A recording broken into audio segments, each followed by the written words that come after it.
Nasubukan mo na bang tumulong sa taong nangangailangan? Ang traido rin ang taong iyong pinagmanasakitan. Magandang araw sa inyo, Ingkong, at sa mga tagapakinig ng Ingkong Horror Stories. Itago niyo na lamang po ako sa pangalang Sabela. At ngayong araw ay ibabahagi ko ang kwento kung paano ang simpleng pagtulong namin ng aking tiyahin sa isang nangangailangan ay magdadala ng takot sa maliit naming bayan at tuluyang magpapabago sa aking buhay. Sabel! Anong petsa na? Ba't ba ang tagal-tagal mo? Kailangan na nating lumakad at aabutan na tayo ng dilim pag-uwi. Saglit lang, Chang. Palabas na po. Sabel! Eto na po, nandito na. Ready na po ako, kaya tara na. Po? Bakit ganyan na naman kayo makatingin?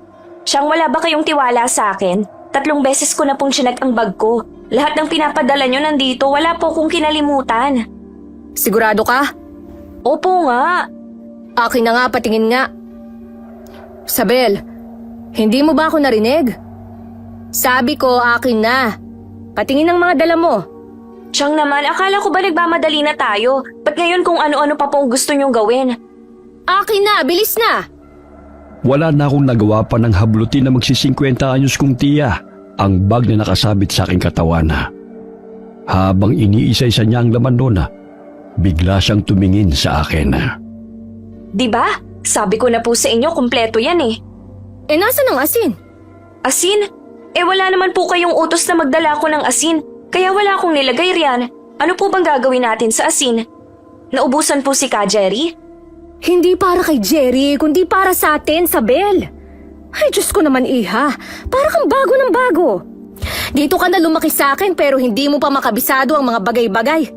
Alam mo naman na tuwing pupunta tayo sa kanya ay nagdadala ako ng asin, di ba? Hindi na niya inutos sa akin ang pagkuha noon. Siya na mismo ang muling nagbukas ng bahay para kunin ang isang supot ng asin na nakasuksok malapit sa pinto. Ilagay mo na to riyan at lumapit ka na sa akin. Pagkaangat ng kanyang kamay, agad niyang binulong ang mga salita na bagamat parati kong nadidinig tuwing aalis kami ng bahay, ay hindi ko pa rin alam kung ano ba talaga ang ibig sabihin. Sa ngalan ng Ama, ng Anak at ng Espiritu Santo. Amen. Ama, patuloy niyo po kaming proteksyonan. O halika na... Hindi ka pumikit? Nadistract po ako sa kaiisip, Chang eh. Nawala sa isip ko na kailangan nakapikit ako tuwing nagdarasal ka ng ganon. Kailangan ba talaga na pati ako nakapikit? Hindi po ba tatalab sa akin ang proteksyon ng dasal niyo pag nakadilat ako? Hindi niya ako sinagot. Pagkatapos niyang makailang hakbang palabas ng bakuran, nagmamadalit na tataranta ko siyang sinundan. Nang makaisang oras na kami sa paglalakad sa parte ng bundok Abe, kung saan nakatira ang kapwa niya manggagamot at matalik na kaibigan na si Ka Jerry, bigla siyang lumingon sa akin. Sabel, ang bracelet mo. Yung galing kay Ka Jerry. Suot mo ba? Suot ko po. Kabilin-bilinan niya na wag ko raw po itong huhubarin kaya nandito lang ito parati. Hala, Chang! Chang, yung ano ko po! Yung ano ko! Oh, ano? Yung bracelet ko po nawawala. Suot ko pa po yun pag alis natin ng bahay eh. Inayos ko pa nga pong pagkakatali nun sa kamay ko. Saan kaya napunta yun? Saan ko kaya nalaglag? Luminga-linga ako sa pag-asang baka nahulog yun sa malapit. At nang hindi ko yun makita, ay nakangiwi akong tumingin sa kanya. Chang, wala po rito. Baka kanina pa po yun nahulog. Tingin nyo mahanap pa natin yun. Baka makita pa po natin mamaya. Yung dinadaanan natin ngayon, yun din naman po ang daraanan natin pa uwi, di ba? Kaya kung nahulog ko yun sa kung saan, tiyak na makikita pa po natin. Tama? Chang, pwede po bang huwag mo lang sabihin kay Ka Jerry na nawala ko yung bracelet? Pangalawang beses na po kasi ito at baka umusok na ang ilong nun. Oh, ito. Isuot mo itong sa akin. Ha? Paano po kayo? Parang mas kailangan nyo to kaysa sa akin. Mas dependent po kayo sa proteksyon ng bracelet na to at natataranta kapag hindi nyo ito suot, di ba? Kasi pakiramdam nyo po may mangyayari sa inyo na kung ano. Huwag na po, Chang. Sa inyo na yan. Ayos lang po ko kahit wala yung bracelet na yon. Atin-atin lang po to ha. Pero hindi naman talaga ako naniniwala na protektado ako ng bracelet na yun mula sa kung anong nilalang. Sabel, hindi ka talaga nakikinig ano? Hindi ba't ang bilin ko sa'yo? Huwag na huwag kang magsasalita ng ganyan kapag nasa labas tayo. Lalo na kapag nasa liblib na lugar tulad nito. Chang naman, alam nyo, tara na nga at baka mamaya hindi pa natin maabutan si Ka Jerry. Sabel! Aray, Chang! Ba't ba kayo namamalo? Sakit-sakit po kaya.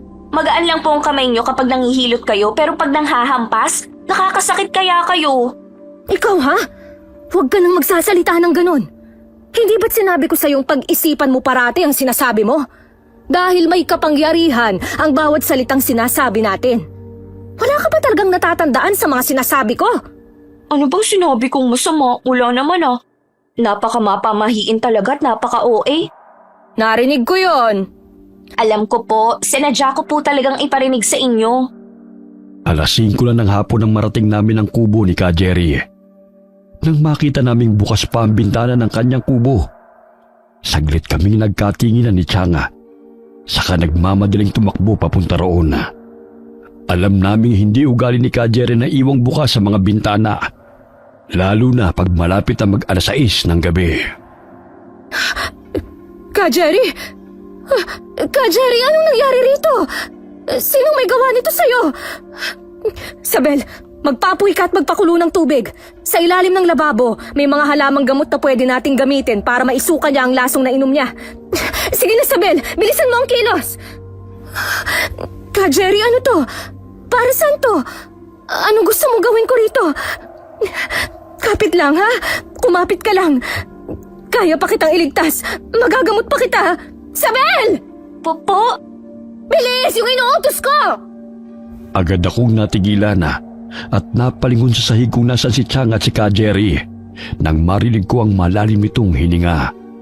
At tama ako, pagkat yun na rin ang huli niyang hininga. Chang, wala na po siya. Ano pong gagawin natin? Gusto niyo bang bumaba ako sa bayan para tumawag ng pulis? Isara mo ang mga bintana. Isara mo ng mabuti. Wala na akong sinayang na oras at agad kong inilak ang 3 bintana ng kubo. Nang isasara ko na yung pang-4, may napansin akong figura at anino na nagpatigil sa akin. Bago ko makita kung ano ba talaga yung nakita ko sa may puno, bigla na lang hinila ni Chang ang bintana at siya na mismo ang naglak noon. Ang sabi ko bilisan mo, di ba? Chang, para kasing may nakita ako sa puno. Tao yata. Paano kung siya yun? Yung gumawa nito kay Ka Jerry, yung lumason sa kanya. Wala yun. Namamalikmata ka lang. Po, imposible po. Medyo natitigan ko eh. Hindi ko lang nakita yung mukha niya pero yung shape, sure akong tao yun, Chang. Sabel, wala kang nakita. May nakita ka man o wala sa labas. Gusto kong isipin mong wala kang nakita. Po, Chang, hindi ba natin pananagutin yung may gawa nito? Hahayaan na lang natin to? Paano kung sa atin isisi ang nangyari kay Ka Jerry? Ang mga kandila. Akin ang mga kandila, pati na rin ang posporo. Chang! Sabel, makinig ka na lang sa akin, pwede ba? Para sa atin din ang ginagawa kong to. Akin ang kandila. Nang madasalan ko na si Jerry at magawa ko na ang kailangan kong gawin para makaalis tayo. Po, tayo pong maglilibing sa kanya? Bakit tayo? Hindi po ba tayo makakasuhan nito? Baka mamaya mapagbintangan tayong murderer. Chang, iwan na po muna natin ang katawan niya rito. I-report na po natin ito sa pulis. Tara na! Tara na po! Kahit ipaalam natin ito sa kapulisan, wala silang magagawa. Ano po? Wala silang magagawa, Sabel. Kasi hindi naman tao ang gumawa nito sa kanya. Narinig mo? Hindi tayo ligtas dito, Iha. Chang, ano po bang pinagsasabi niyo? Bakit po ba kayo nananakot? Hindi kita tinatakot. Sinasabi ko lang ang totoo. Kailangan mong malaman para na rin maprotektahan mo ang sarili mo kung sakali. Kung sakali? Kung sakaling ano po? Kung sakaling isunod nila tayo? Tama nga ang nakita ko kanina. Hindi lang tayo ang nandito. Hindi niya ako sinagot. Tumayo si Chang para kunin ang mga kandila na hinihingi niya. Habang dinadasalan niya ang wala ng buhay na katawan ng matalik na kaibigan, nanginginig ako sa takot habang nakatayo sa may pinto. Pagkatapos niyang magdasala, binitbit niya ang kandila sabay lahad ng palada. Halika na. Paano po si Ka Jerry? Iiwan na lang ba natin ang katawan niya? Chang, ano pong ginagawa niyo? Bakit niyo tinapon ang kandila sa bubong? Bakit niyo po sinusunog ang bahay niya? Siya ang may utos nito sa akin. Siya? Si Mang Jerry? Paano niya nautos sa inyo hindi nga siya makapagsalita pagdating natin? Saka yung binigay niya sa inyo kanina, ano po yun? Matagal na naming napag-usapan to, Sabel. Nangako ako sa kanya na hindi ko hahayaang babuyin ng kalaban niya ang kanyang katawan. Kalaban? Anong kalaban ang pinagsasabi nyo? Sino pong kalaban niya? Paano po siya magkakaroon ng kalaban? Hindi ba tulad nyo rin siya na simpleng manggagamot at albularyo? Mas magaling lang dahil mas marami siyang alam? Sa kalagitnaan ng pagkipagdiskusyon ko kay Changa, nakarinig kami ng mahinang pagsipol. Hindi ito ang unang beses ko rito, kaya alam ko na gawa yun ng tao o ng kung anong nilalang at hindi ng ibon o kahit na anong hayop. Huwag kang lilingon. Huwag mong titingnan at huwag mong susubukang hanapin kung saan yun galing. Chang? Kahit na anong marinig mo, huwag mong papansinin. Ha? Protektado tayo kaya hindi nila tayo malalapitan. Protektado ng ano po? Ng orasyon nyo? Chang naman Umiling siya at maingat na pinakita sa akin ang pendant ng kwintas na suit niya. Ano naman po yan? Saan nyo nakuha yan? At bakit po ba nandito pa rin tayo at nagbubulungan imbis na tumatakbo na pauwi? Sabel, makinig ka sa akin.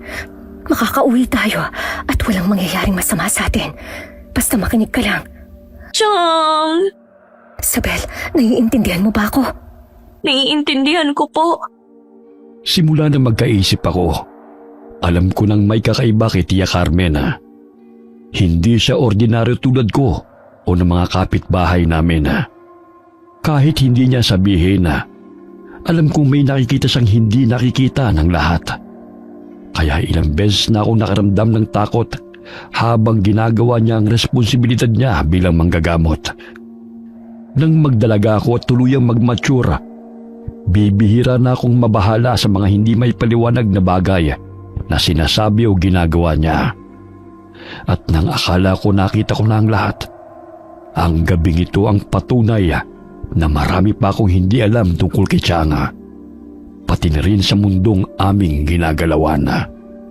Ay, nako. Ano ba? Wala ka na naman sa sarili. Hoy, Isabela! Po? Yung iniinit mong tubig. Kanina pa kumukulo, oh. Alisin mo na yan dyan at isalin. Opo. Magsara ka ng maaga, ha? At huwag na huwag magpapapasok ng kung sino. Gagabihin na ako at may nangangailangan ng tulong ko sa San Miguel. Iiwan niyo po ako rito? Nang mag-isa?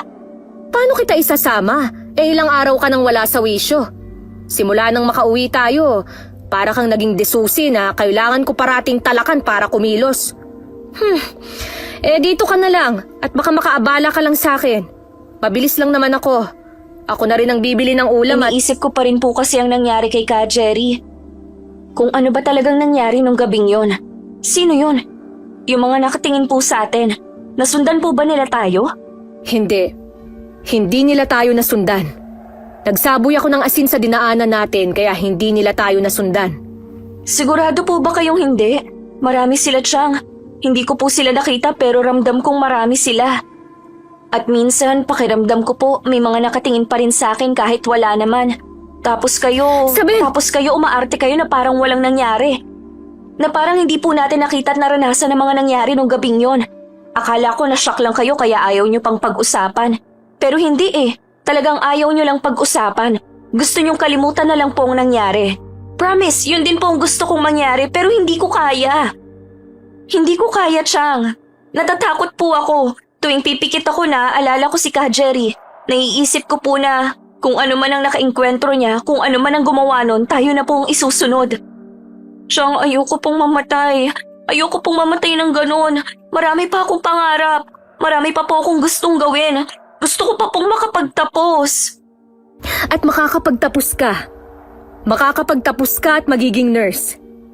Ayokong pag-usapan natin ang nangyari ron kasi yun lang ang alam kong paraan para hindi ka matulad sa akin.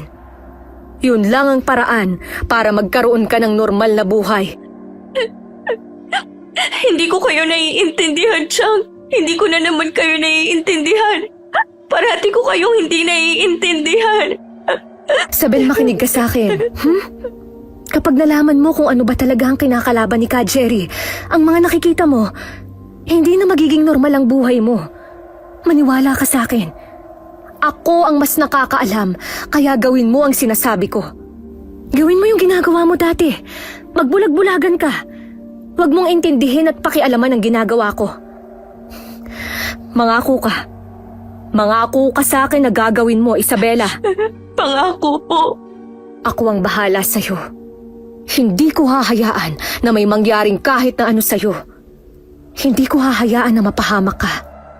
Saglit niya akong niyakap. Pagkalas niya'y muli niyang ipinakita sa akin ang pamilyar na kwintas. Oh, sa'yo na ito. Itago mo, ha? Poprotektahan ka ng mutya na ito. Mutya? Mutya ng ano po? Mutya ng bawang. Gamit yan, makakaya mong talunin ang iba't ibang nilalang ng lagim. Pero hindi ko ibinibigay sa iyo ang mutya na to para gawin yon. Ibinibigay ko to sa iyo bilang proteksyon. Ang mutya po bang ito ang inabot sa inyo ni Ka Jerry bago siya namatay? Tingin niyo po ba ito ang pakay ng pumatay sa kanya? Kasi gusto po nilang makuha to? Hindi kaya mas mapahamak pa po ako pag nasa akin to? Kaya nga hindi mo ipapaalam na nasa iyo yan. Mangako kang hindi mo ipagsasabi at hindi mo to gagamitin kung hindi kailangan. Opo, nangangako po ako. Iingatan ko po ito. O siya, ang pinto, isara mo na. At ang bilin ko, ha? Kapag alam mong hindi ako ang kumakatok, huwag na huwag mong pagbubuksan. Pagkalako ng pinto, agad kong nilabas ang kwintas na may mutya ng bawang. Kung hindi ko naranasan ang lahat ng nangyari sa bundok, Abe, malamang iniwan ko na lang sa kung saan ang mutya ng bawang. Pero dahil alam ko na ngayon na may mga puwersa sa paligid na masangsang at hindi makatao, pinanghawakan ko ito at pinakiusapan na sana maprotektahan niya ako sa lahat ng oras. Ako at ang aking tiyang. Nasaan na kaya si Chang? Mag-aalas 10 na.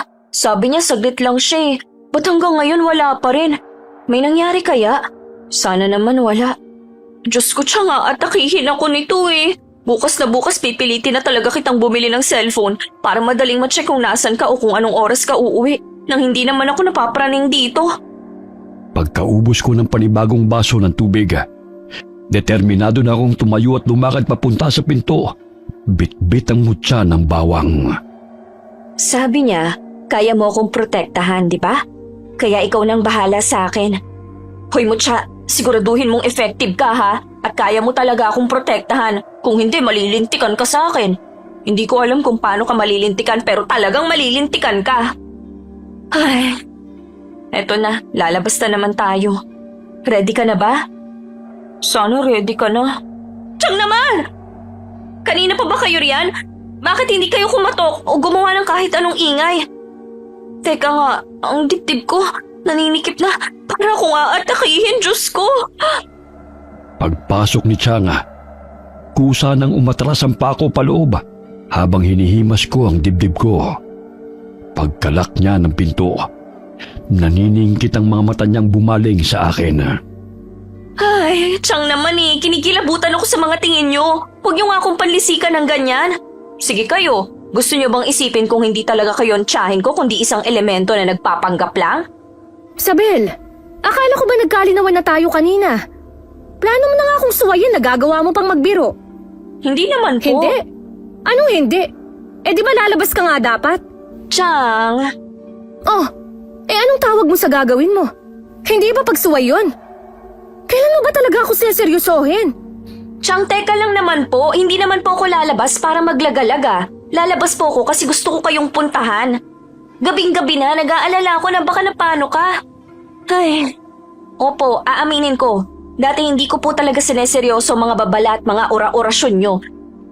Pero sapat na po ang mga nakita ko at naranasan nung nakaraan para maniwala sa inyo at mag-ingat. Gusto ko lang naman po makasiguro na ligtas kayo. Na hindi na po maulit yung nangyari kay Mang Jerry. Ayaw nyo kasing bumili ng cellphone eh.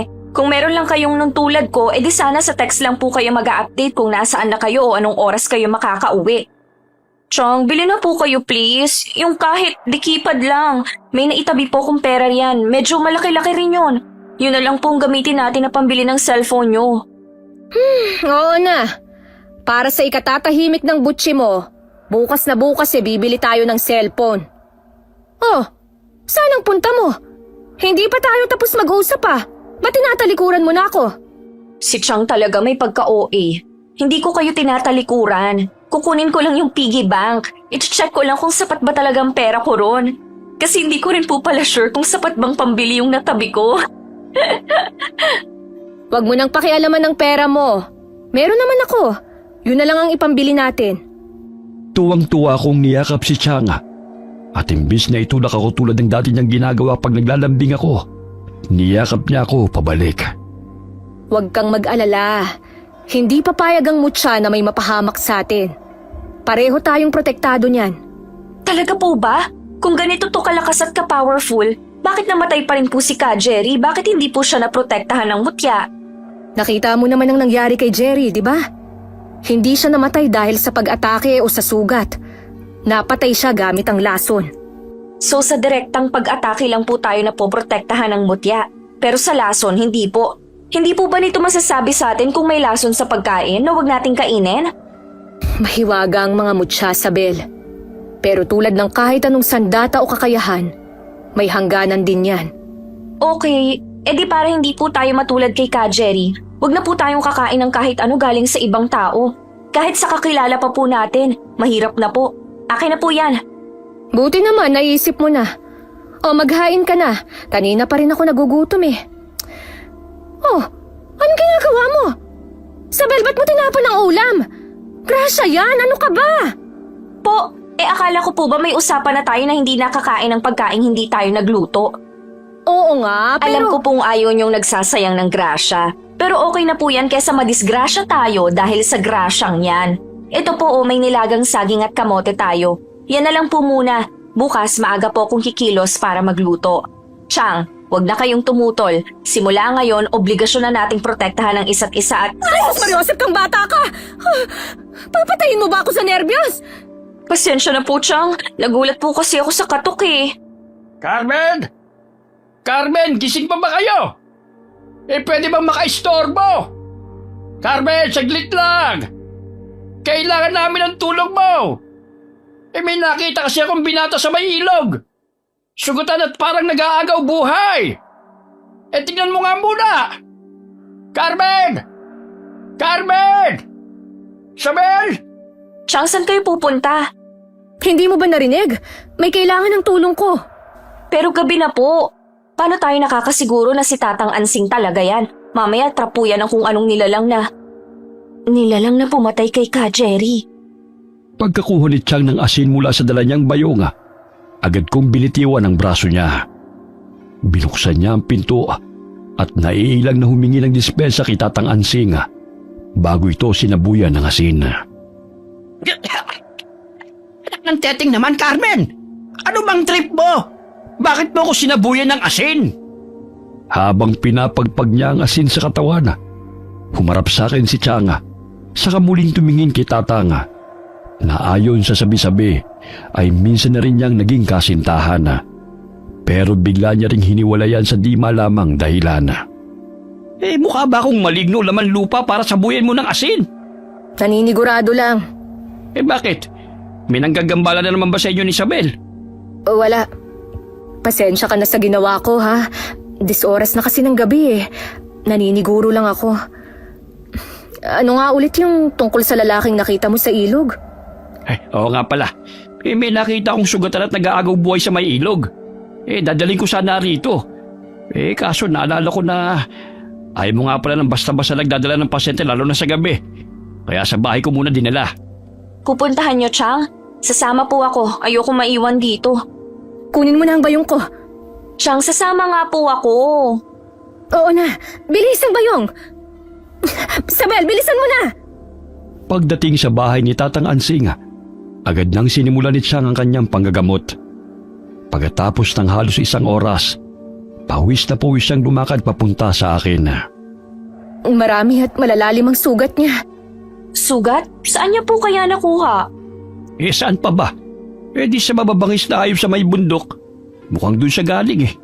Sa abe po, Tang? Oo, iha. Wala namang ibang bundok dito sa atin eh.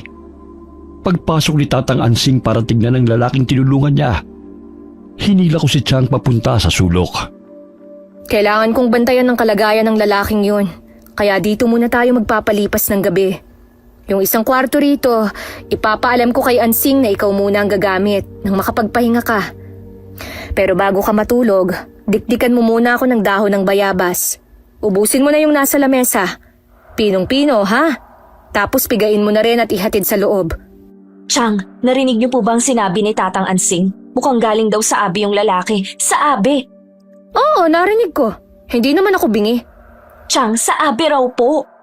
Oo nga. Abi ka ng abi eh. Ano bang pinupunto mo? Ba't hindi mo sabihin ng maayos? Paano kung isa yung lalaki sa mga nilalang na humahabol sa atin ng gabing yon? Kung tayo ang pakay niya, malas niya kasi hindi niya tayo magagalaw.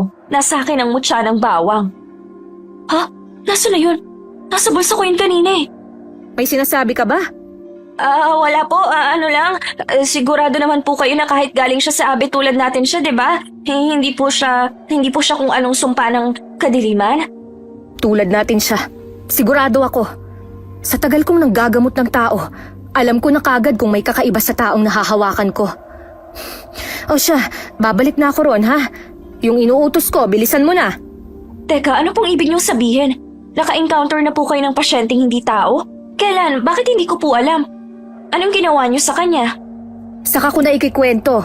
Yung inuutos ko muna ang unahin mo. Yan na naman po kayo eh. Tapos wala naman po. Hindi niyo naman ikukwento. Pag nag-follow up ako, kayo pa po yung galit. Anong sabi ko sa'yo? Opo nga, sabi ko nga po tatahimik na po ako para magawa niyo ng kailangan niyong gawin. May super Chang. Gawa ng pag-aalala at pilit na pag-alala kung nailapag ko ba sa kama ang mutya ng bawang nung kinuha ko ang bayong ni Changa.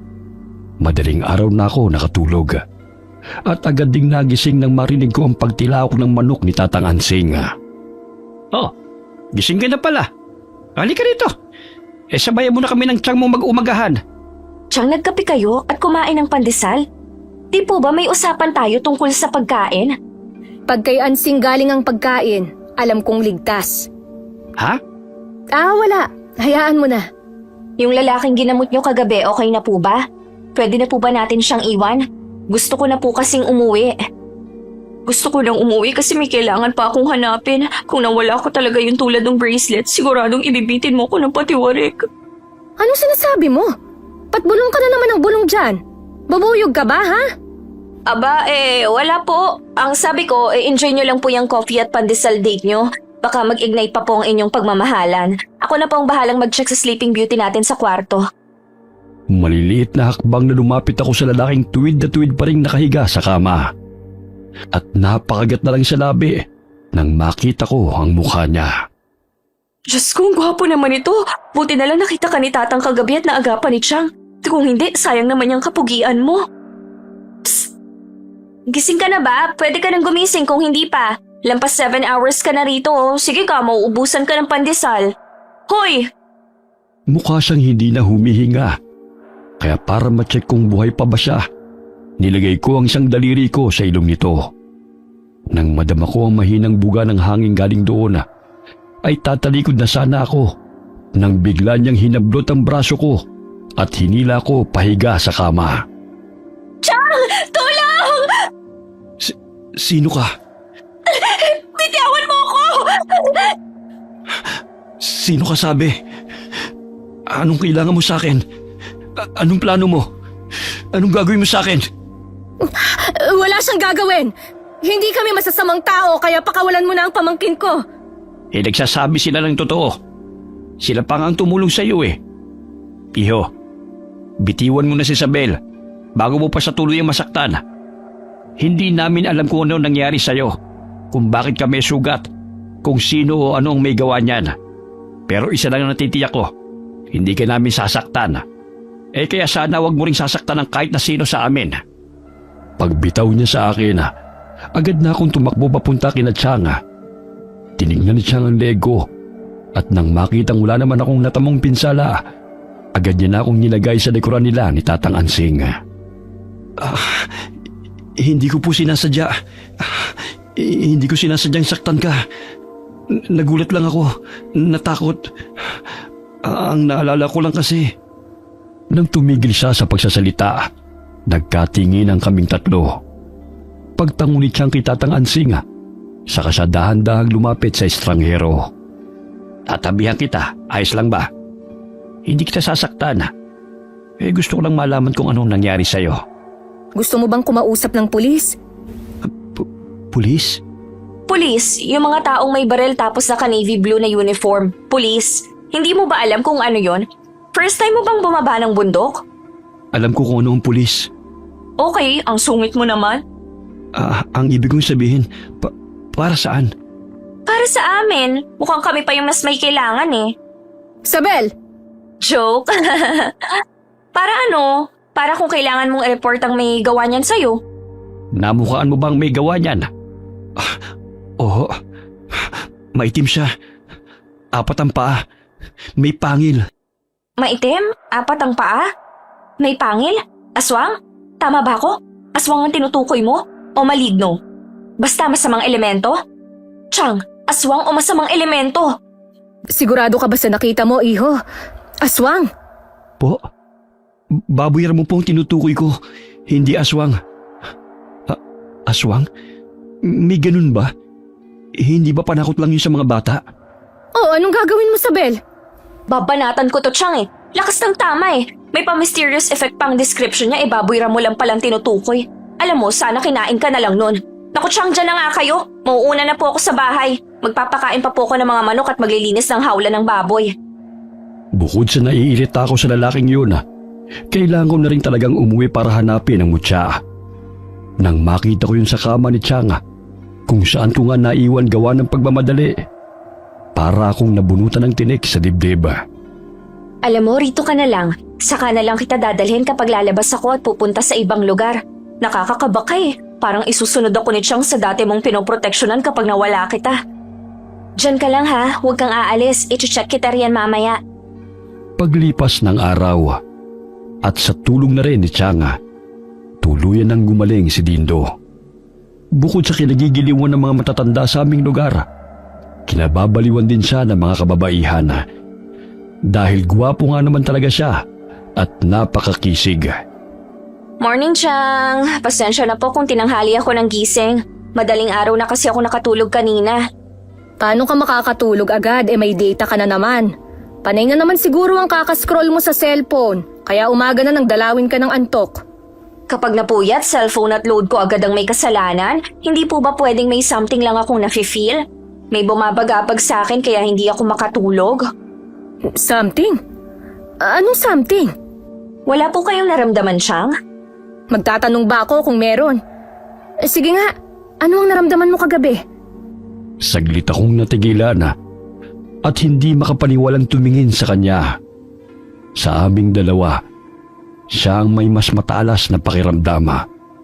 Siya ang parating aware sa nangyayari sa paligid, lalo na sa gabi. Kaya nakapagtatakang hindi niya naramdaman ang kakaibang naramdaman ko. Hoy, Isabel! Sandali lang naman po, Chang. Hinahanap ko pa ang tamang words para ma-explain kung ano ba talaga nangyari sa akin nun eh. Basta parang kahit nandito ako sa bahay, dito sa loob ng kwarto, nakikita ko ang labas. Kita ko pong paa ng isang lalaki. Puro putik yun at dahan-dahan siyang gumagapang papasok sa kulungan ng mga kambing. Parang nakita ko na po yung kulungan ng kambing na yun eh. Hindi ko lang maalala kung saan. Tapos sinunggaban niya yung kambing, Chang. Inuna niya munang ubusin ang dugo nun bago niya kinain ang lamang loob. Chang, nakita ko rin palang mukha niya. Nakita ko ng isang beses pero hindi ko siya mamukhaan kasi punong-puno na ng dugo ang mukha niya. Paglabas niya sa kulungan ng kambing, saka pa lang ako napalagay at nakatulog. Chang naman eh, seryoso po ako, nakita ko po talaga. Ano po kaya ang nakita kong yun? Parang vision? Pangitain? Gifted din kaya ako katulad niyo? Isabela! Alam kong sabi niyo na ayaw niyong matulad ako sa inyo at ayoko rin naman po. Pero anong gagawin ko kung kusa na lang nangyayari sa akin ang mga bagay na to? Sasabihan niyo pa rin po ba ako na magbulag-bulagan ako? Paano ko naman po gagawin yun? Kakalabanin ko po ang sarili kong isip? Hindi ka gifted. Hindi pangitain ang nakita mo kundi panaginip. Isang masamang panaginip. Pero Chang, masyado pong totoo sa pakiramdam ko para maging panaginip lang yon. Parang pinakikita po sa akin na kung anong pangyayaring yon para mapigilan kong mangyari. Para mailigtas ko ang biktima. Chang Carmen? Si Dindo po ito. Dala ko na po yung mga nyug na pinasuyo niyo po sa akin kahapon. Binuksan ni Chang ang pinto para kunin ang mga nyoga. Pagsilip ni Dindo, agad kong hinawakan ng braso nito nang mapansin ang natuyong putik sa pantalon na suit niya. Sabel, kumusta? Bakit? May ipapagawa ka ba sa akin? Saan ka galing kagabi? Bakit ka puro putek? Nalilito niya akong tinignan at habang binabasa niyang tumatakbo sa aking isip, mas lalong nangungunot ang kanyang noo. Iha, anong ginagawa mo? Gusto ko lang pong malaman kung lumabas ba siya kagabi, Chang, at kung bakit ganyan ang itsura niya. Maaga akong nagpatulong kay Dindo na mag-araro sa bukid, kaya punong-puno na siya ng putik. Bakit naitanong mo, Iha? Sa bukid po niya nakuha ang putik na yan? Oo, saan ko ba ito nakuha kundi dun lang? Sabel, okay ka lang ba? Oo, okay lang. Pasensya na, akala ko lang kasi. Akala mo ano? Wala yon. Pasensya na ulit. Sige, salamat din pala sa dala niyong nyog. Siyang papasok na po muna ako sa kwarto. Parang kailangan ko pang magpahinga eh. Ay, mukha nga. Ay, pumasok muna kayo rito. Nagluto ako ng binignit. Kumain kayo. Ayun matitikman ko na rin ang specialty ni Chang. Ay, nga pala. Narinig mo bang nangyari sa mga kambing ni Oscar sa kabilang barangay? Natigilan ako sa narinig at agad na lumakad palapit kay Tatang Ansing. Ano pong sabi niyo? May pumatay sa mga kambing ni Mang Oscar? Yung Mang Oscar na kapitan ng Purukdos? Sino raw po? Hindi pa alam kung sino pero ang hula niya, baka kalaban niya sa eleksyon.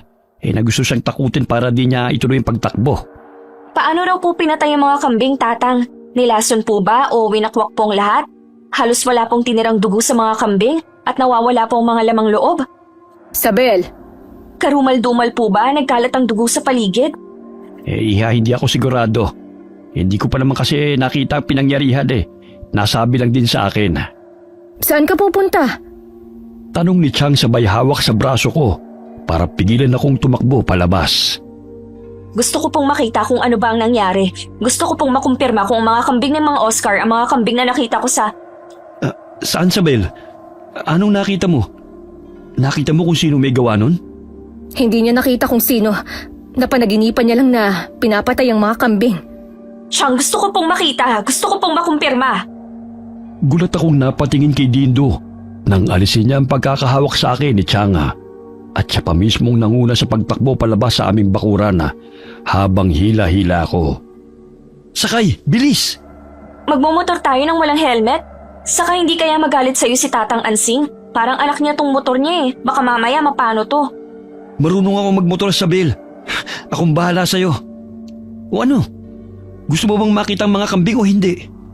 Bilisan mo na at baka mahabol pa tayo ni Tatang. Kumapit ka. Kumapit ka na mabuti. Hindi naman ako nangangain Si Dindo na mismong humila sa kamay ko para mas maipulupot ko yun sa kanyang bewang. Kung itsura lang ni Dindo ang pagbabasihan, mabango siya. Mukhang ang linis-linis niya. Kaya hindi ko maisip kung bakit meron siyang kakaibang lansa. Noong una akala ko sa damit niya galing ang bahong yun. Pero nang ilapit ko ang mukha sa batok niya, ay nakumpirma ko na sa balat niya galing ang lansang yun. At pati ang pawis niya ay hindi pangkaraniwan. Imbis na parang butil ng tubig, ay parang manilaw-nilaw na langis ang lumalabas mula sa balat niya. Mabango ba ako? Ano? Inaamoy mo ako kanina nung nasa motor tayo, di ba? Hindi Aminin mo na. Hindi kita i-judge, promise. Sanay naman ako Marami kasing bango-bango sa pawis ko. Marami? Nababanguhan sila sa'yo? Inamoy niya ang sarili sa kasalubungang kilay na nagtatakang tumingin sa akin. Bakit? Hindi ba? Hindi ka nababanguhan sa akin? Kung ganun, anong amoy ko para sa'yo? Malansa ba? Nakakasulasok? Sabel, anong naaamoy mo sa akin? Dindo, bitiwan mo nga ako! Nasasaktan ako! Hindi ka nakakatuwa Pagluwag ng hawak niya sa akin, dire-diretso ko na siyang tinalikuran para sumingit sa kumpulan ng mga taong pinag-uusapan pa rin ang nangyari sa mga kambing ni Mang Oscar. Nang makita ko mga dugo sa pader at dayami na nagkalat sa sahig, agad na bumaliktad ang aking sikmura. Ito yun. Kung ano nakita ko sa panaginip ko sa pangitain ko kagabi, yun nga ang nangyari rito. At habang sumusuka ako sa isang sulok, isa-isang bumalik sa akin ang aking pangitain. Ngunit tulad kagabi, hindi ko pa rin makita kung sino ang may gawa nito. Hindi nagtagala, sumunod din sila Changa. Isabel? Isabela, ayos ka lang ba? Chang, Huwag dito, Isabel. Kung ano man ang sasabihin mo, mas mabuti na hindi marinig ng ibang tao. Iha, nakinig ka na sa akin. Huwag nang matigas ang ulo. Umuwi na tayo, ha? Ansing, pwede bang magpahatid kami sa'yo pa uwi? Oo naman, walang kaso. Chang, ano pong nangyari kay Isabel? Wala to. Hindi lang siya sanay makakita ng dugo. Hindi po. Akala ko po ba pangarap niya maging nurse? Kapag ganun, laging haharap sa dugo, di ba? Tama na muna ang mga tanong mo at sumunod ka na sa amin. Dalhin mo ang motor ko at siguruhin mong hindi mababangasan ha. Kung hindi, ikaw ang itatalim ko sa palayan.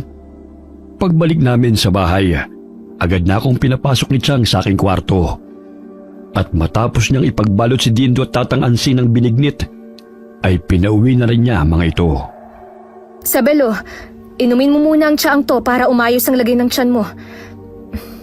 Nahihilo ka ba? Masakit ba ang ulo mo? sabi nyo, wala lang po yung nakita ko kagabi.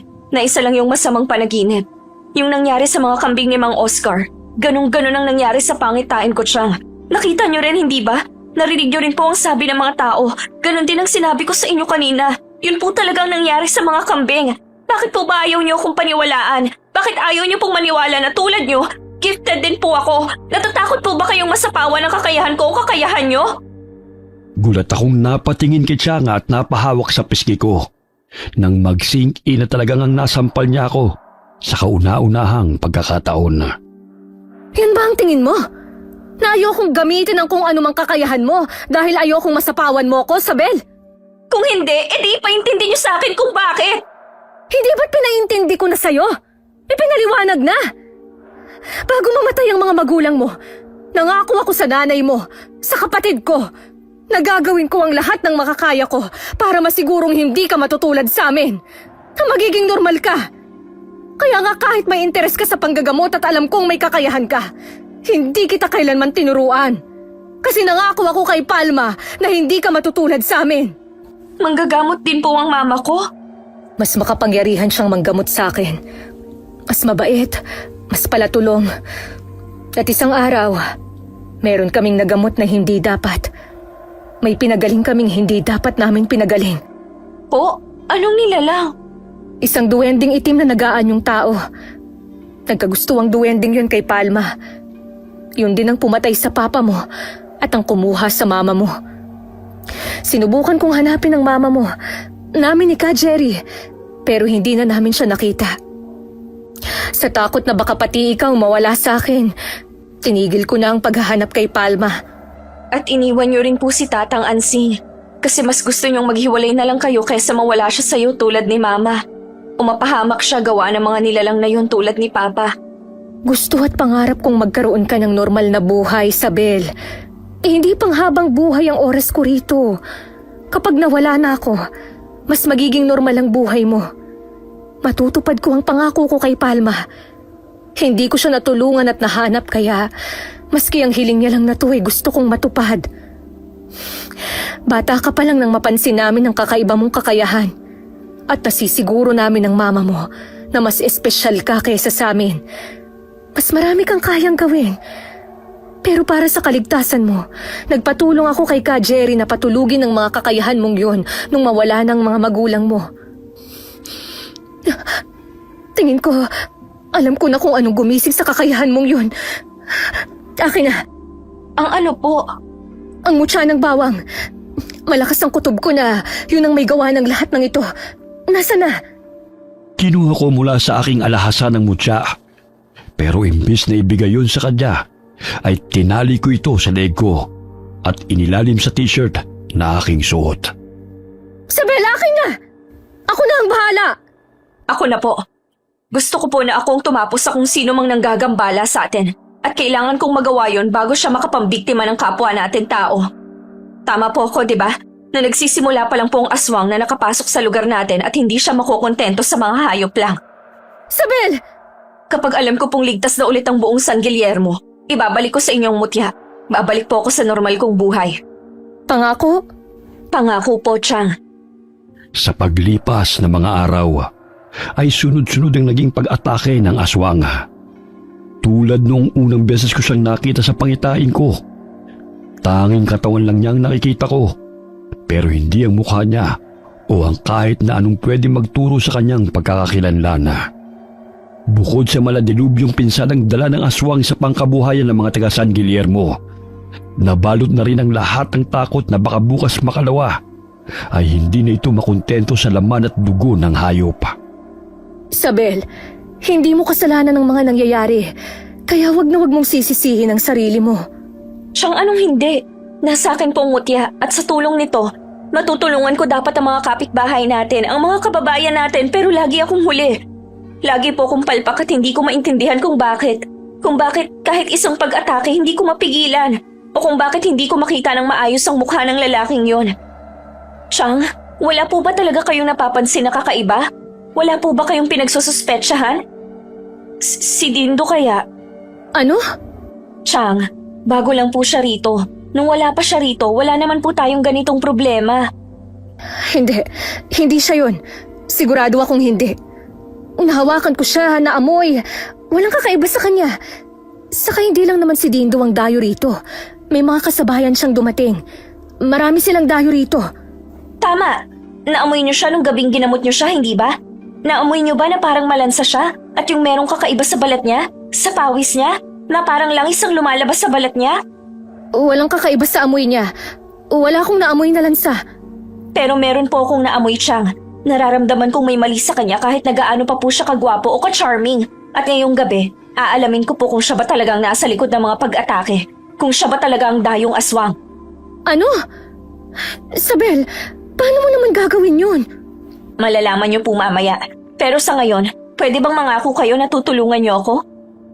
Hindi ko na siya hinayaang makasagot at hinila na papunta kina Tatang Ansing. Bago kumatok sa saradong pinto, inayos ko muna ang buhok ni Chang at tinapik-tapik ang piski niya para mukha siyang may blush. Sabel, tigilan mo nga yan! Ano bang ginagawa natin dito? Halika na at maggagabi na. Umuwi na tayo. Habang nakikipaghilahan siya sa akin, biglang bumukas ang pintuan. Dali-dali ko siyang tinulak palapit kay Tatang Ansing na agad siyang hinawakan. Habang ako'y dumiretso na sa loob. Oh, napadaan kayo. May kailangan ba kayo? Tsaka magdidilim na. Delikado na. Ang dami-dami pa namang nangyayaring kababalagan sa lugar natin, Carmen. Hindi na dapat kayo lumalabas pag gabi na. Oo nga eh. Eto kasing si Sabel eh. Sabel, halika na. Chang, nandito na po tayo. Sabihin niyo na ang gusto niyo pong sabihin. Sabel! Ano ba yun, Carmen? Ano kasi? Ako na nga po ang magsasabi. Ang hina niyo naman eh. Tang, alam niyo naman po na sunod-sunod ang mga hindi ba ipaliwanag na nangyayari sa atin, di ba? Ang pag-atake po ng aswang. Oo nga. Kaya nga naghahanda na kami ni Dindo ng panlaban sa mga aswang eh. Naghanda? Ano pong hinanda niyo? Katulong po siya? Mga asin, bawang, saka to. Kinuha niya mahabang kahoy na ang dulo ay sadyang pinatalas para madaling magamit pang saksak na parang sibat. Siya may gawa nito. Tubong kabis pala kasi ang pamilya ni Dindo. At alam mo na ang sabi-sabi tungkol sa probinsyang yon. Pugod daw ng aswang ang lugar na yon. O kung umalis na ba sila o lumipat ng ibang lugar. Kaya tuloy kahit sana lang may aswang. Ang alam ko lang swerte tayo kay Dindo. Tinuro niya sa akin na para mapatay ang aswang, puso raw ang dapat na puntiryahin. Bukod sa talas nitong sibat-sibatan ko, nilublob niya rin ito sa tubig na tinunawan niya ng asin. Kaya sigurado ko na may pagtatanggol tayo nito sakaling atakihin tayo ng gumagalang aswang. Kita mo na? Ituturo ba ni Dindo kay Ansing kung paano matatalo ang aswang kung aswang siya, ha? At nakakita ka na ba ng aswang na siya mismong gumawa ng sandatang panlaban sa kanya? Hindi si Dindo ang aswang. Kaya halika na. Ano nga pala yung sinasabi mo kanina? Yung sadya nyo rito? Total, handang-handa na po kayo sakaling sumalakay ang aswang. Pwede po kayang dito muna kami ni Chang? Natatakot po kasi kami na baka mamaya kami ang isunod ng aswang. at hindi namin maipagtanggol ang sarili namin. Oo naman, pwedeng-pwede kayong dumito. Walang kaso sa amin. Ang totoo nga niyan plano namin na din na sa inyo magpalipas ng gabi dala ang mga ito. Gusto rin namin kayong protektahan. Gusto kitang protektahan, Carmen. Hayaan mong patunayan ko sa'yo na kayang-kaya kitang protektahan. Na hindi ako mahina tulad ng akala mo. Pagtikim ko'y sabay silang nag-iwas ng tingin sa akin. At bago makurot ni Chang ang singit ko gawa ng pangasar ko, sumilip na ako sa kwartong ginagamit ni Dindo. At agad na lumabas nang hindi ko siya makita roon. Mawalang galang na po. Puputulin ko muna ang pagtitinginan yung dalawa. Nasaan po ba si Dindo? Lampas 6:00 na po Hindi pa po siya uuwi. Huwag ka mag-alala. Pabalik na rin yun. Inutusan ko lang yun bumili ng kandila naubusan kasi kami. Ganun po ba? Kung salubungin ko na po kaya siya, saang tindahan po ba siya bumili? Sandali. Sana yata to Pagbukas ng pinto pagkatapos naming marinig ang sunod-sunod na pagkatok, ang kapitbahay naming si Mang Nestor ang sumalubong sa amin, imbis na ang hinihintay naming si Dindo. Pagkakita ko sa duguan niyang kamay, dali-dali ko siyang nilapitan sa pag-aakalang nakainkwentro niya ang gumagalang aswang. Pero nang matanong ko sa di kalayuan ng nakabulagtang si Dindo, napako ako sa aking kinatatayuan. Nestor, ano nangyari ha? Sino may gawa niyan kay Dindo? Hindi ko alam. Basta may tinatakbuhan siya, Ansing. At base sa sugat sa dibdib at mukha niya, sigurado kong aswang ang may gawa nun. Naku, muntik na mabiktima ng aswang ang alaga mo. Mabuti na lamang nakatakas siya. Saan ka pupunta?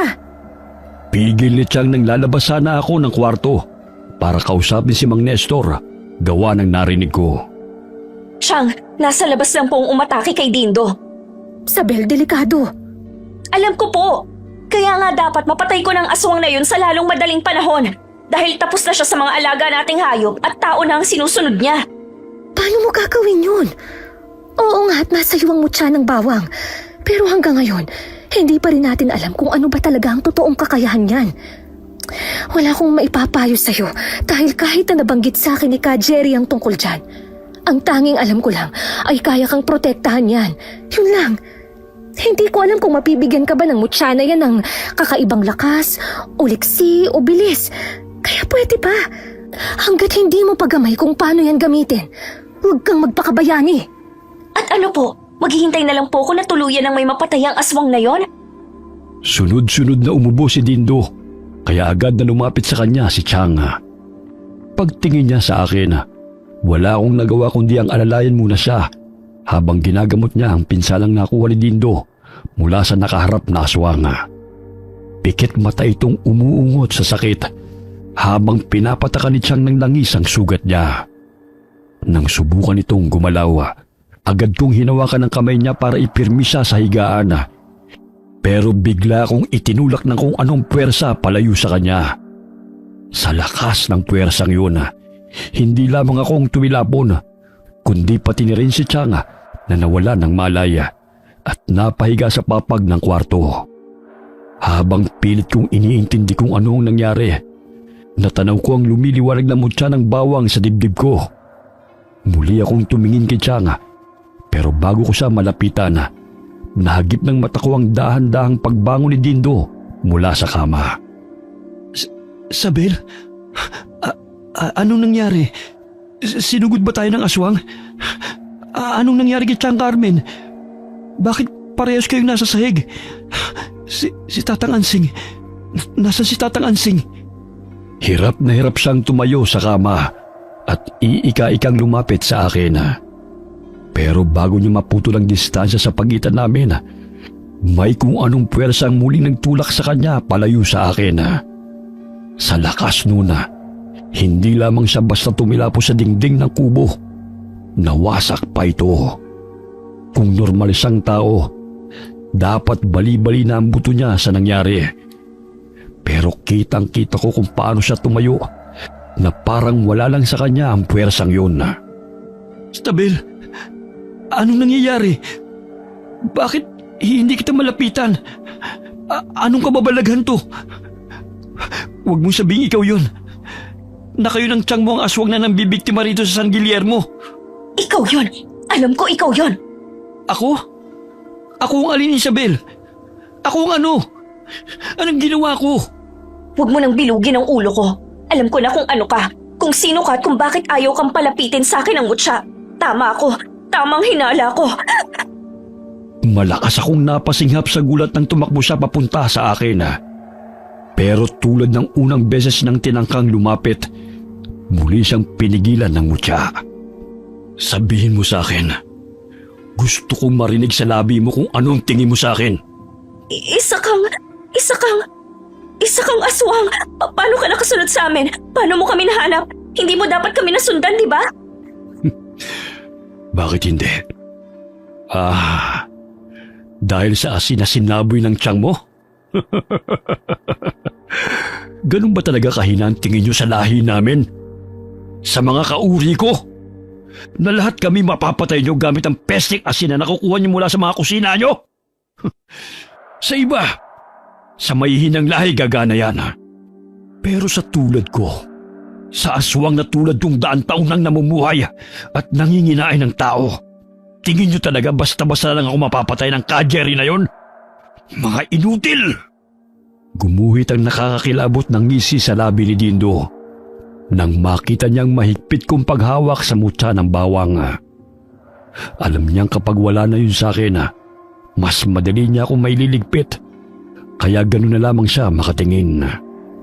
Ipinamana sa inyo ng pulpul na albularyo ng mutya nang hindi man lamang sinasabi kung ano bang kakayahan ng pesteng batong yan? O kung anong ginawa niya at ang mutya niya sa mag-iina ko? Kung ano man ang ginawa ni Ka Jerry at ng mutya na to sa mag-iina mo, deserve nila yon. Napatay ba sila ni Ka Jerry, ha? Kaya mo siya nilason at pinatay? Para maipaghigante ang mag-iina mo na kahit ubusin mo pa ang sangkatauhan, hindi mo naman na maibabalik. May idea ko. Total mukhang mahal na mahal mo sila. Bakit kaya hindi na lang ikaw sumunod sa kanila? Bakit hindi na lang din kaya kita sunugin tulad ng ginawa namin kay Ka Jerry? Sige, lapit! Lumapit ka sa akin nang matapos na ang pagdurusa mo! Imbis tapusin mo ang pagdurusa ko, paano kung iparanas ko na lang sa iyo ang pagdurusang pinagdaraanan ko, Sabela? Baka sakaling maintindihan mo kung saan galing ang galit at determinasyon kong ubusin ang lahi ng bawat albularyo, manggagamot at taong makakahawak sa mutya na yan. Agad akong napatingin kay Changa bago ko siya malapitan at mahawakan para maprotektahan mula kay Dindo. Mas mabilis itong nakalapit sa kanya. Habang nakasalampak sa balikat nito ang walang malay kong tiyahin, tuluyan niya nang ipinakita sa akin ang kanyang wangis. Dindo! Kung gusto mong mailigtas sa manggagamot na ito, hayaan mong ituro ng mutya na yan ang pugad ko. Maghihintay ako bagong tagapangalaga. Dindo, wag ang tiyang ko! Kahit meron akong kakaibang liksi at bilis sa tulong ng mutya, ay nawala ko pa rin siya. Mas kabisado niya ang bundok abe, kaya madali niya akong nailigaw. At kahit dumoble ang talas ng pangamoy ko, wala ring silbi. Dahil meron siyang kakayahang itagong amoy at presensya niya na sigurado kong dahilan kung bakit hindi kagad natunugan ni Chang na hindi namin siya kauri. Sa takot na baka huli na bago ko mahanap ang pugad na sinasabi niya, nagpatuloy ako sa paglalakad sa bundok abe hanggang ang daan at bawat puno ay unti-unting naging pamilyar. Ito yung daan papunta sa kubo ni Ka Jerry. Malinaw ko pang naalala kung saan namin iniwan ang katawan niya bago sinunog ni Changa. Pero wala nang kahit na ano roon. Maski isang buto o anumang tanda na may bangkay na nasunog doon, wala akong nakita. Sa pagbabaka sakaling mahanap ko sa lugar na ito ang sagot kung paano gamitin ang mutyang minana namin mula kay Ka Jerry, naglakad-lakad ako sa paligid hanggang mapansin ko sa ilalim ng sunog na poste ang maliit at brown na libro. Nang makita ko na buong-buo ang libro na parang hindi man lamang nadamay sa sunog, ay alam ko na kaagad na tulad ng mutya, mahiwaga rin ito. Mahiwagang mutya? Naririnig mo ba ako? Pahingi naman ng signal kung tama bang hinala ko. Kung nasa notebook o librong itong sagot sa mga katanungan ko. Ang gabay kung paano ka gagamitin laban kay Dindo. Alam ko at nararamdaman ko na makapangyarihan ka. Na hindi lang basta pagprotekta sa akin ang kaya mong gawin. Kaya parang awa mo na tulungan mo ako. Mas palakasin mo pa ako. Dahil kailangan nating matalo si Dindo at mabawi ng buhay ang Chang Carmen ko. Agad akong napapikit ng lumiwanag ang mutya sa dibdib ko. Kusa itong kumalas mula sa leg ko. At sa isang iglap ay binibigyang liwanag na nito ang partikular na pahina ng mahiwagang libro. Mga salitang buhay ba to? Inkantasyon? Tama ba ako ng hula? Kapag binasa ko ba to, kapag hawak ka, lalo bang lalabas ang iba mo pang kayang gawin? O sige, tatanggapin ko bilang pag-oo mo ang pagdoble ng liwanag mo. Pero bakit ba kasi ganito lang ang paraan mo ng pakikipag-usap sa akin? Bakit hindi mo kayang magsalita? Naiintindihan mo na ako, sana sinagad mo na ang ability mo na kaya mo rin akong sagutin ng maayos. Oo na, babasahin ko na. Para ka rin palang si Chang, may pagkamainipin. Teka si Chang, ito na, magseseryoso na ako. Panginoon, mahiwagang mutya at kung ano-ano pang mabubuting nilalang na nakakarinig sa akin sa mga oras na to. Gabayan at tulungan niyo po akong matalo si Dindo. Huwag niyo pong hayaan na tuluyang masakop ng lagim at karahasan ng walang niyang aswang na yun ng San Guillermo. Amen. Pagkatapos magdasala, malalim akong bumuntong hininga. Saka malakas at mabilis na binasa ang inkantasyong nakasulat sa mahiwagang libro. Tulad ng gabaya, 3 beses ko yung binasa at sa bawat pag-ulit, mas lalo kong nilalakasan ang boses ko. Noong huli, bukod sa paglakas ng hangin, nagsimula na rin yumugyug ang lupa na parabang lumilindol. Takot na takot man ako sa mga nangyayaring hindi ko lubusang maintindihan. Pinagpatuloy ko pa rin ang pag-iengkantasyon ko. Sakto sa pagtapos, naramdaman ko ang pagbabagong anyo ng mutya ng bawang sa kamay ko. Imbis na bilog na mutya, isang klase ng lumang gulok ang naiwan sa aking kamay. Gulok? Lumang gulok? Ito na yon. Teka, may talim ba to? Maski yata sa nga ng puno, hindi to mahihiwa eh. Mahiwagang mutya, pinagbibiro mo ba ako? Hindi kaya ako nakikipagbiroan sa'yo. Kung gusto mong malaman kung gaano ako katalim, bakit hindi mo gamitin sa punong kaharap mo? Nagsasalita ka! Nakakapagsalita ka! Paano nangyari to? Paano? Nasisiraan na ako ng bait. Sa dami na nangyari ng mga nakaraang linggo simula nang namatay si Ka Jerry, hindi ko na yata kinaya kaya nabaliw na ako. Baka hindi talaga totoo na nangyari ang lahat ng to. Baka gawa-gawa lang talaga to ng utak ko. Baka wala naman talagang aswang at nababaliw lang ako. Ayoko na! Sinubukan kong bitiwan ang gulok, pero parang kinukontrol ito ang kamay ko. Imbis na bumuka ang mga daliri ko, lalo lamang humigpit ang kapit ko roon. Gamit ang kamay kung saan naroon ang mutya ng bawang na bigla na lamang naging gulok, itinuro ko ang punong nasa harap ko. Kusang tumakbo roon ang pako, at pagkatapos kong iwas-iwas ang gulok na hindi ko naman talaga ginusto, kundi siya mismo, ay walang kahirap-hirap kong nahati ang puno gamit ang kalawangin pero mahiwagang sandata. Hindi ako nasisiraan ng bait. Talagang may aswang? Talagang nangyayari ang lahat ng to? At ako, anong mangyayari sa akin pagkatapos? Ikaw na ang bagong magiging tagapangalaga ko. Ikaw ang susunod sa yapak ni Ka Jerry at lalaban sa iba't ibang nilalang na walang ibang dala sa sangkatauhan kundi panganib at kamatayan. Bakit ako? Pwede bang pumili ka na lang ng iba pagkatapos nating mapatay si Dindo at maligtas ang Chang Carmen ko? Mukha lang akong aksidenteng napunta sa pangangalaga mo. Pero ang totoo niyan, bago ka pa isilang ng nanay mo, nakatadhana ka ng maging bagong tagapangalaga ko, maging bagong tagapagtanggol. At kahit anong gawin mo, hindi mo matatakasan ang kapalaran mong ito. Sasagot pa sana ako sa mutya nang bigla na lamang akong may nakita sa isip ko.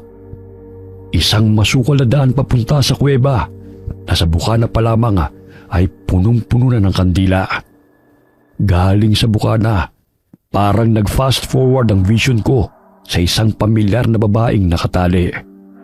Habang dahan-dahan siyang pinaiikutan ng isang matangkad na nilalanga na ang katawan ay nababalot ng itim na balahibo at ang naninilaw niyang mga mata ay punong-puno ng galit at paghihiganti.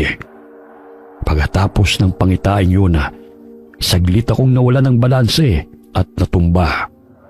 Nakita mo ba yon? Nakita mo rin ba ang nakita ko? Yun ang pugad na sinasabi ni Dindo, di ba? Alam mo ba kung nasan yon? Matuturo mo ba sa akin kung nasan sila? Bakit hindi ka sumagot? Hindi mo alam? Bago ko tuluyang maipahiram sa'yo ang buong lakas at kakayahan ko, kailangan mo munang ialay sa akin ang dugo mo. Tanda na pumapayag ka na at handa ka nang maging bagong tagapangalaga ko. Gusto ko mang tumutol. Alam kong wala na akong oras. Kung hindi ko gagawin ang kailangan, baka tuluyan na akong mahuli. Pikit mata kong hiniwa ng palad ko at nang makita kong lumalabas na ang dugo, dahan-dahan ko itong pinahid sa talim ng gulok na para bang inaalayan ko ito ng dugo ko. Imulat mo na ang mga mata mo. Handa na silang ituro ang kinaroroonan ng prinsipe ng aswang. Prinsipe ng aswang? Bali prinsesa ng aswang at mga prinsesita ang pinatay ni Ka Jerry? Wow! Royal family naman pala ang atake ni Dindo, ibang klase. May ganun pala talaga, no? Akala ko kalokohan lang yun ng mga matatanda dati. Anyway, ano na? Paano natin mahanap ang kinaroroonan nila? Sa tulong ng mga alitap-tap, insekto at kwagong nadadaanan namin ng mutya, nahanap din namin sa wakas ang kuweba. Nahaharangan ito ng talon na hindi ko alam na nag-e-exist pala sa bundok Abe hanggang sa mapadpad ako rito. Teka, hindi pa yata ako ganun kahanda. Kailangan ko munang huminga ng malalim. Huwag kang matakot. Hindi ka naman niya nakikita. Ano? Hindi ka niya nakikita. Nakatago ka. Tinatago kita. Invincible ako, sure ka? Oo nga. Pero minsan lang natin to magagawa. Minsan? Bakit minsan lang? Tuwing kailan lang? Tuwing huling kabilugan lang ng buwan. Kaya sinasamantala ni Jerry, sumasalakay kami sa pugad ng aswang tuwing kaya ko siyang itago ng ganito. Bukod sa hindi ka makikita ng kahit anong aswang, hindi ka rin nila maaamoy. Mas madali silang mapapatay.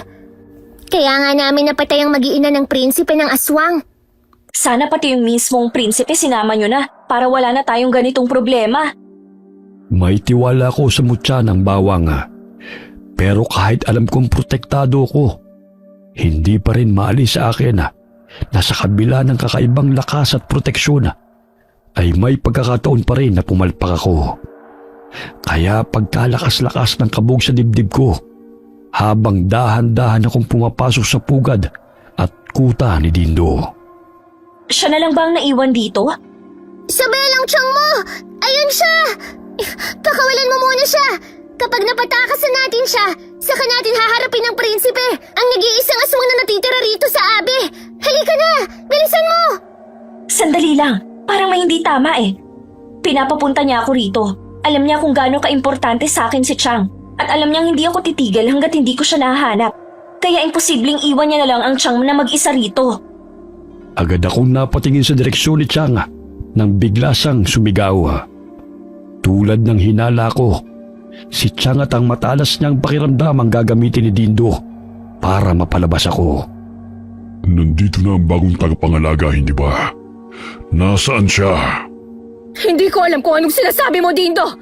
Wala siya rito at hindi siya pupunta rito. Bumaling sa akin si Chang. Hindi ko alam kung namamalikmata lang ba ako o sadyang alam niya kung saan ako nakapwesto dahil nararamdaman niya ang presensya ko. Tahimik na sinundan ni Dindo ang kanyang tingin saka ito umismid na parang kahit hindi niya ako nakikita. Alam niyang nandito ako sa pwesto na ito. Hindi nga kita nakikita o naaamoy, pero alam ko na nandiyan ka lang, Isabel. Ano na bagong tagapangalaga? Magtatago ko na lang ba na parang duwag? Hahayaan mo na lang ba na mapatay ko ng dahan-dahan ang pinakamamahal mong tiyahin? Sabel, huwag kang makinig sa kanya. Kahit anong mangyari, huwag kang magpapakita. Tibalin na kung mapatay niya ako. Ang mahalaga ay mapatay mo rin siya. Manahimik ka! Gamit ang mahaba at matalas na dila, sinasakal niya si Chang Carmen. At sa bawat segundong lumilipas, mas lalong humihigpit ang pagkakapulupot ng dila niya sa leeg nito. Habang ang kuko niya'y dahan-dahang kumakaskas sa manipis na balat ng aking tiyahin. Itigil mo ng pagtatago sa akin at ipakita mo ko sa kanya. Gusto ko rin na bumalik ka sa dati mong anyo. Mutya, bilis na at baka mapano ang tiyahin ko. Pero Isabel, delikado. Alam ko, pero ikaw na rin nagsabi na bago pa ako ipinanganak, ako nang nakatakdang sunod na maging tagapangalaga, hindi ba? Kung ako ang nakatakda, ibig sabihin may kakayahan akong lumaban sa mga aswang. Kailangan ko lang magtiwala sa sarili ko at kailangan mo rin yung gawin. Ngayon na, Mutya! Bago tuluyang malagutan ng hininga si Tiang Carmen, ipinakita na ako ng mutya kay Dindo. Nakakapangilabot ang ngisi nito nang bumaling siya sa akin. Habang ang dila niya ay dahan-dahang binitiw ng leeg ng tiyahin ko na wala nang malaya. Pangarap mong ubusin ang lahi ng bawat albularyo at tagapangalaga ng Mutya, hindi ba? Pero malalapitan mo lang ako at mahahawakan kung hindi ko hawak ang Mutya, hindi ba? Hayaan mong makatakas ang Tiang Carmen ko at hahayaan ko na patayin mo ko kapalit ng mag-iina mo. Itong Mutya na gusto mong mawasak bilang parte ng paghihiganti mo, ibibigay ko rin sa'yo. Anong ginagawa mo? Nasisiraan ka na ba ng bait? Tayaan mo na ako, Sabel. Huwag mo na akong iligtas. Isipin mo ang mga tao sa San Guillermo na patuloy na mapapahamak kung hindi mo siya tatapusin. Galit na galit niyang dinampot si Tiang Carmen sa katubuong lakas na inihagis papunta sa bukana ng kuweba bago siya muling bumaling sa akin. Ginawa ko na ang gusto mo. Pinatakas ko ng inutil pulpul at mahina mong tiyahin. Kaya oras na para ikaw naman ang tumupad sa pangako mo. Sabel, wag! Mapapahamak ka! Pag tinawag kita, magbalikan yung gulok ka. At agad na pumunta sa kamay ko, naiintindihan mo ba? Tiwala kung hindi mo ako bibiguin. Alam kong hindi. Pikit mata kong hinalika ng mutya bago to hinagis sa kung saan. At bago ito mahulog ay nasugod at naibabawan na ako ni Dindo na ang mahabang dila niya ay agad na sumakal sa leeg ko habang ang matalas niyang kuko'y sinusundan ng maliliit na ugat sa aking pisngi. Nang subukan kong manlabana ay mas lalo lamang niyang idiniin ang pagkakapako sa akin sa mabatong lupa habang maransang umiiling. Sinubukan ko siyang abutin at paghahampasin pero kahit todo na ang lakas ko, kung wala sa akin ang mutya, ay baliwala ang lahat ng pananakit at pag-atake ko sa kanya. Nang mapuno siya sa kakapalag ko, ay mariin niyang hinawakan ang aking panga. Sa kanya ko inihagis sa bato malapit sa aking ulunan. May usapan tayo. Nangako ka, hindi ba? Na kapag pinatakas ko ang tiyahin mo, kusang loob mong ibibigay sa akin ang buhay mo. Hayop ka, Dindo! Hayop ka! Napakawalang puso mo! Ako? Walang puso? Sino ba nagsimula ng gulong ito? Hindi ba kayo? At ang Jerry na yon? Nananahimik kami rito. Hindi totoo yan! Hindi kayo nanahimik lang dito sa Abe, kundi kumukuha lang ng tiyempo. Naghihintay lang kayo kung kailan nyo kami pwedeng sugurin at magpiestahan. Salot kayo sa lipunan! At bilang bagong tagapangalaga ng Mutya, sisiguraduhin kong susuyurin ko ang Abe at maski isa, wala akong ititira sa lahi nyo. Ako ang tatapos sa sinimulan ni Ka Jerry! Yun ay kung makakalis ka pa rito ng buhay, Isabella. Gusto mo bang malaman kung anong gagawin ko pagkatapos ko sa'yo? Babalik ako sa San Guillermo at isusunod ko ang tiyahin mo, pati na rin ang matandang si Ansing. Pasensya na, munting tagapangalaga. Hindi mo kasi ako katulad na may isang salita. Hindi yun uso sa amin. Mas lalo pang tumalas ang kuko niya at dahan-dahan niya yung sinasaksak sa dibdib ko. Hinayaan ko siyang sugatan ako ng malalim. Hinayaan ko siyang isipin na hindi tulad ni Ka Jerry ay mahina ako at walang kaalam-alam. Nakaismid na sinalo ng malagkit niyang dila ang sariwang dugong tumutulo sa aking sugat at sa pagpikit ng kanyang mga mata habang ninanamnam niya yun ay saka ko buong lakas na sumigaw. Mutya! Bumalik ka sa aking kamay at tulungang wakasan ang halimaw na to! Sakto sa pag-angat niya ng tingin sa akin ay ang paglaslas ko sa kanyang leeg. Agad na bumulwak ang itim at malapot ng dugo.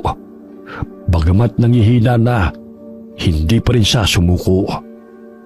Muli siyang sumugod sa akin, ngunit ang talim ng mahiwagang gulok ang sumalubong sa kanya.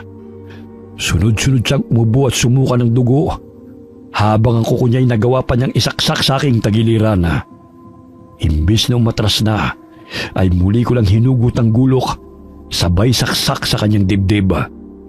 Gamit ang natitira niyang lakas, tinulak niya ako palayo sa kanya at nang muli ko sana siyang susugurin para mas lalo pa siyang puruhan, ay bigla na lamang itong natumba.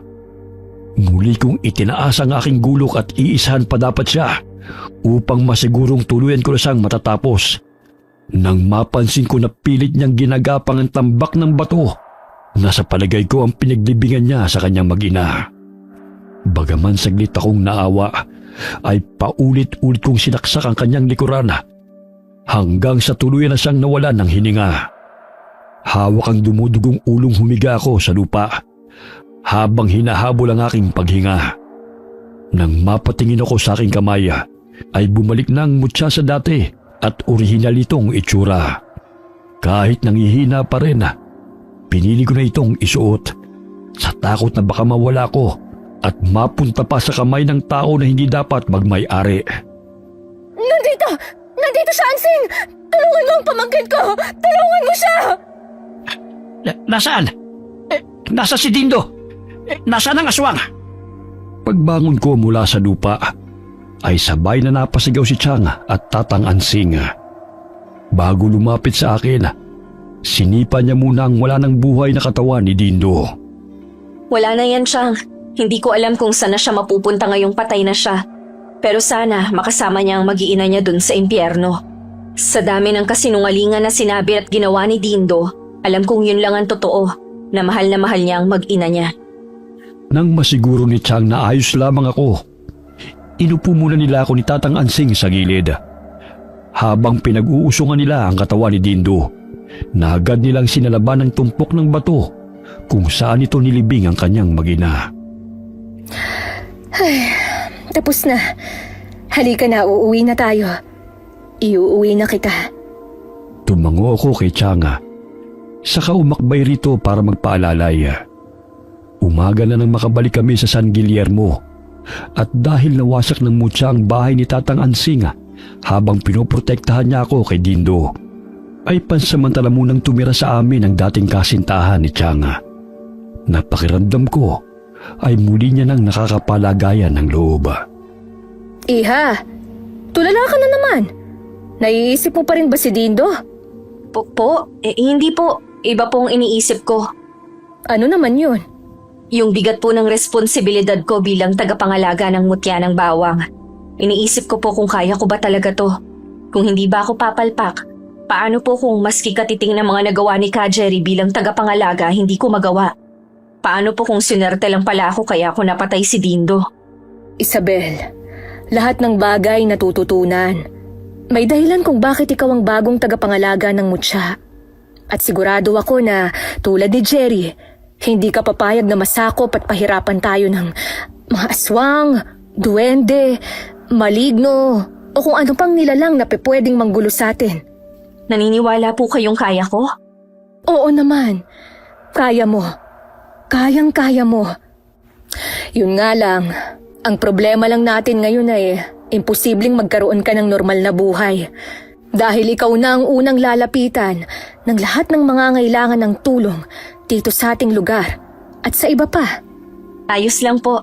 Ayos lang sa akin na hindi magkaroon ng normal na buhay kung ang kapalit naman nun, mas maraming taga San Guillermo ang magkakaroon ng normal at payapang buhay. Sapat na po sa akin yun, Chang. Bakit po kayo tumatawa? Wala. Pakiramdam ko kasi naririnig ko si Ka Jerry sa'yo. Totoo nga, isa ka nang ang ganap na tagapangalaga ng mutya ng bawang. Ingkong hindi lamang ang buhay namin ni Chang ang nagbago, kundi pati na rin ang buhay ng halos lahat sa San Guillermo. Marami sa amin ang natakot na tumulong sa mga napapadpad na estranghero, sa takot na baka muling maulit ang nangyari. At hindi ko naman sila masisisi kung pipiliin nilang pagsaran muna ng pinto ang mga hindi nila kakilala. Dahil maski kami ni Chang ay natatakot pa rin na baka muli naming matulungan ng nilalang na siyang nagdala sa amin ng kapahamakan. Hanggang dito na lang po ang aming kwentong magtiya, Inkonga. At muling bumabati ako ng magandang araw sa inyo at sa mga masugid na tagapakinig ng inyong channel. Magkita-kita na lang tayo sa mga susunod ko pang liham at kwento. Okay, sana po nagustuhan niyo ang kwento natin ngayon. Shoutout po tayo kay Irma Umali. Ito ang solid. Maraming salamat kaibigan. Hi kay Gusion Uwer from Gaban, Aurora, Zamboanga del Sur. Shoutout kina Mirna Lampasa, Meng Paraton, Marie and Michael Del Rosario, Billy Ray, Jenny May, Ray Buendia mula kay Lucy Buendia from Nueva Ecija. Kumusta po kayo? Hi kay Sally Albino from Kawayan City, Isabela. Hi Maribeth Perdonan from Saudi Arabia. Hi kay Marlon Fuentablanca ng Calbayog City, Samar. Hi Hilna Makahilo from Iloilo. Hi kay Marlene De Los Santos from Novaliches. Hi Ernel Rivera. Hi kay Angel May Banares from Tandansora, Quezon City. Shout out po sa Malubay family from Bagakay, Romblon. Kamusta po kayo? Alright, maraming salamat po sa inyo and God bless po sa inyong lahat.